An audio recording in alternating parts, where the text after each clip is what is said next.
BPSC छात्र आंदोलन में एक के बाद एक बड़े नेता जुड़ रहे हैं। इस कड़ी में अगला नाम भाकपा माले के नेता सत्यदेव राम का है। नमस्कार, मेरा नाम है मयंक और आप देख रहे हैं खबर मंच। मैं आपको बताते चलूं कि सत्यदेव राम जो भाकपा माले के दिग्गज नेता हैं, उन्होंने खबर मंच के संवाददाता शिवम से बातचीत के दौरान प्रशांत किशोर, नीतीश कुमार और भारतीय जनता पार्टी के खिलाफ खुलकर बयान दिया।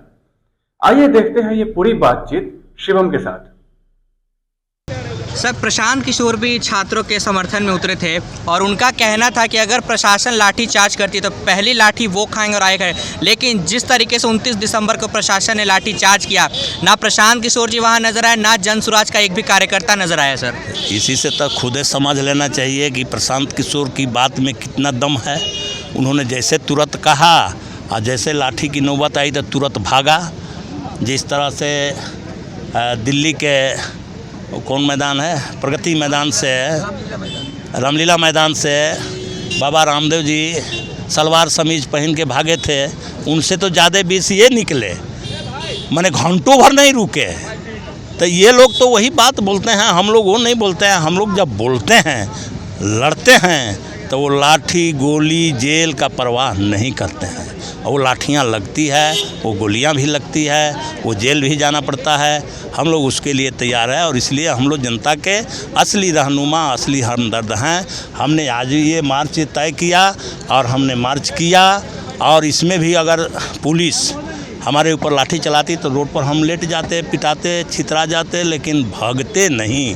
लेकिन प्रशांत किशोर जी का चेहरा एकदम बिल्कुल साफ हो गया कि वो एक राजनीतिक बिजनेस, उनके पास पूंजी है और वो पूंजी लगा करके बिजनेस कर रहा है। वो जनता के हितों के, लोकतंत्र के, अधिकार के, हक के लड़ाई नहीं लड़ेंगे। सर, प्रशांत किशोर जी का ये कहना था कि जो छात्र थे वहाँ पे जो मौजूद थे उसमें कुछ उग्रवादी तत्व भी घुस गए थे जिन्होंने इस आंदोलन को खराब किया। अरे नई बात आप क्या हमको सुना रहे हैं? जब सिंगूर बॉर्डर पर थे, दिल्ली में जो बॉर्डर पर जो किसान आंदोलन कर रहे थे और वो अपनी जेन्युइन मांग रख रहे थे, एमएसपी की मांग कर रहे थे, तो ये भाजपा के लोग जो है ये कहा ना कि इस सब में जो है खालिस्तानी या उग्रवादी घुस गया है और दूसरा किसान संगठन चला दिए। कहाँ गया वो किसान संगठन? वही किसान संगठन रह गया है। और अब ये चूँकि इनको तो तेजस्वी जी ने कहा कि ये भाजपा के बी टीम है, तो ये बी टीम है तो वही भाषा बोलते हैं। और अब उनको उसमें नज़र आने लगा कि ये छात्रों के आंदोलन में कुछ उग्रवादी घुस गए हैं, जबकि वो सब चेक होगा तो वो बीपीएससी अभ्यर्थी हैं और वो अपने हक के लिए लड़ रहे हैं। दूसरे का ये फुर्सत कहाँ है कि उसमें जाकर वो लड़े? उससे क्या होने वाला है? वो कहाँ से छात्र हैं, वो कहीं एक जगह के तो है भी नहीं। तो उनको अब अपनी विफलता को ढकने के लिए, पर्दा डालने के लिए वो जो बोले, लेकिन अब वो यही बोलबे करेंगे, इसे आगे बोलेंगे क्या? चूँकि वो तो मैदान छोड़ के भाग चुके हैं। तो सर, जिस तरीके से प्रशासन ने बर्बरतापूर्वक जो छात्रों पर लाठी चार्ज किया और इस कड़ाके की ठंड में पानी की बौछार की, कहाँ तक ये सही है? हम लोगों ने पूरा तो बिहार शर्मसार है। सर, हम लोगों ने तो इसकी निंदा की है कि यह बहुत ही निंदनीय घटना है। इस कड़ाके की ठंड में बौछार से सभी छात्रों को भिगो देना और फिर तुरंत उसके बाद से लाठी से पीटना, ये तो अमानविक माने ये व्यवहार है। जनता के प्रति कोई सरकार के हमदर्दी ही नहीं दिख रही है, तो हम तो इसकी निंदा करते हैं। लेकिन साथ ही साथ हम लोगों ने ये मांग रखी है कि इस घटना की पूरी जांच हो, एक न्यायिक एजेंसी के जरिए जांच हो और जांच करके जो दोषी व्यक्ति हैं, अधिकारी हैं, उन पर कड़ी से कड़ी कार्रवाई हो, ताकि बिहार जाने कि गलत ये लाठीचार्ज कराने वाले का क्या हश्र होता है। तो हम ये मांग रखे हैं। हमारे दोनों मांग है कि एक तो हम उसका निंदा किए और दूसरा हम उस पर कार्रवाई के मांग किए हैं। तीसरी जो हमारी मांग है कि ये बीपीएससी का जो एग्ज़ाम हुआ है, बापू सभागार में ये जो पेपर लीक किया है और पूरे देश राज्य के लोगों के शंका है कि जब एक जगह से लीक होता है तो वो पूरे फैल जाता है।